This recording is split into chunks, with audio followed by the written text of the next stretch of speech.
Mortar shell শব্দটা শুনলেই সবাই আঁতকে ওঠে। অবশ্য সেটাই স্বাভাবিক। এটি সবকিছু নিশ্চিহ্ন করে দিতে পারে, ধ্বংস করে দেয়। মাল ব্লকের ওদলাবাড়ির চুইয়াবস্তি এলাকাবাসীকে। ওই এলাকার ধান ক্ষেতের পাশে পড়ে রয়েছে একটি মর্টার সেল, যা ঘিরে গোটা এলাকায় ছড়িয়ে পড়েছে আতঙ্ক। খবর পাওয়া মাত্রই ঘটনাস্থলে পৌঁছয় মালবাজার পুলিশ। স্থানীয় বাসিন্দারা জানিয়েছেন, এটি দেখার পর থেকেই তাদের রাতের ঘুম উড়ে গিয়েছে।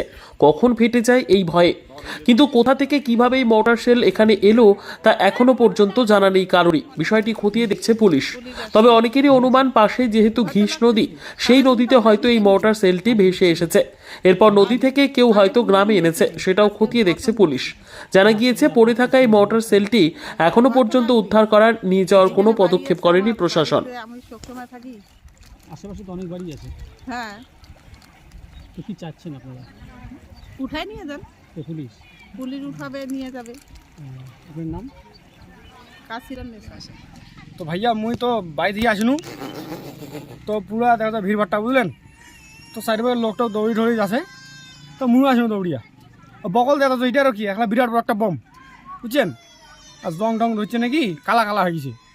তাহলে মুইও তো এদিকে আগে আসনু, তবে এখন পুলিশের গাড়ি আসিল, পুলিশ কছে পালা উঠে দিই, মুই পালাইছিনু এতি। তা পুলিশ এলাও যায়নি, এলাও উঠে আছে, বুঝছেন। তা এটা বসে আছো তার মানে। মোটর সেলটা কি আর্মির জন্য ওয়েট করা আছে নাকি? হ্যাঁ, মনে হয় আর্মি আসবে। তো পুলিশ লাগে তোমার এদিকে পালাও, আর্মি আসবে, তারপরে বোমটা ওঠে আতঙ্কে আমাদের। রয়েছে নাকি এলাকাবাসী? হ্যাঁ, এলাকাবাসী আতঙ্ক মানে পুরা ভয় খাইছে, বুঝলেন না। তোমার নাম? মোর নাম সাবিদ রহমান, বাড়ি? বাড়ি ওদলাবাড়ি হিন্দু স্কুল।